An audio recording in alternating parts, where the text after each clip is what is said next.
አውራ ስታወሪ ግን የሌሎችን ሰዎች ስም አታንሺ። አውሪ ስለ ፋሲካ ብቻ አውሪ። አውራ እሺ እድል ስለሰጣችኝ አመሰግናለሁ።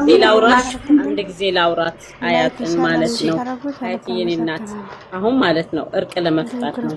እሺ ቅድም አንቺ ጋር መጥቼ አጋጣሚ አይቼው ነበርና በቃ እርቅ ለመፍጠር ነው፣ እነሱን ለማግባባት ነው ያለውን ነገር እሷም በራሷ ይቅርታ እንድትጠይቅ እነሱ በሷ ይቅርታ እንዲጠይቁ ምንም እሷ ትንሽ የሰው ትንሽ የለም።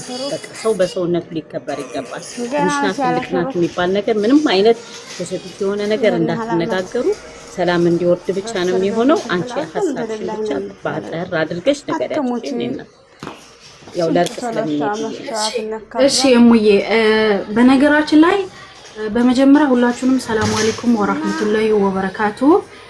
እኔ ቤት ለፋሲካ ቲዩብ ድምጽ ስሆን ነበረ። ምንም አይነት ስድብ አልነበረውም፣ ምንም አይነት ትችት አልነበረውም። ጀስት ፋሲካ ቲዩብ ለምን ተገለለች የሚል ነበረ ማለት ነው፣ ስለተሰማኝ እንደ ሴት ማለት ነው። አሁን ቀጥታ ስለ ፋሲካ ነው መናገር የምፈልገው።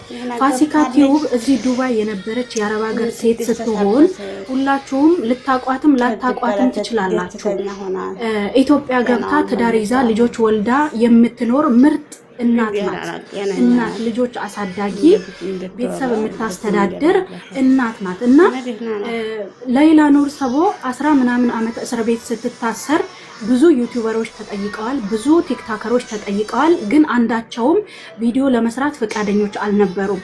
ፋሲካ ቲዩብ ጋር ሲደወል ደግሞ ያለምንም ድርድር ምንም ሳታመነታ ሙቤ ሄዳ ቪዲዮ ቀርጻ አልቅሳ ተላቅሳ ወደ ሚዲያ ያመጣችው ፋሲካ ቲዩብ ናት። ከዛም በኋላ እንግዲህ እንደሌሎቻችሁ መታ ለማስተባበር ሀገሩ ሁኔታው አይፈቅድላትም። ኢትዮጵያ ውስጥ ነው ያለችው፣ ኔትወርክ የላትም፣ የልጆች እናት ናት። ይህንን ግንዛቤ ውስጥ ማስገባት ነበረባችሁ።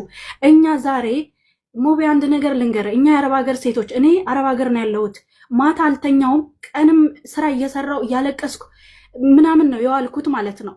የተለያየ ነገር ስናስተናግድ ነው ምንውለው እና ያለን የሚደረጉ ነገሮችን በሙሉ እናስተውላለን።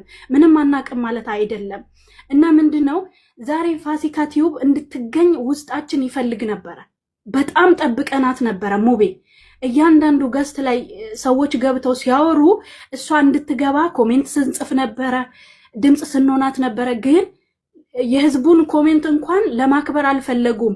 ምንድነው የተባለው? ምላሽ ሲሰጥ የሚያስጠላ ምላሽ ምን አደርጋለች? ለምን ትመሰገናለች? ሲቀጥል ደግሞ እሷ ካለች እኛ እንወርዳለን የሚል ነበረ። በጊዜው እኮ እንዳለ ተቀያይሞ ሁሉም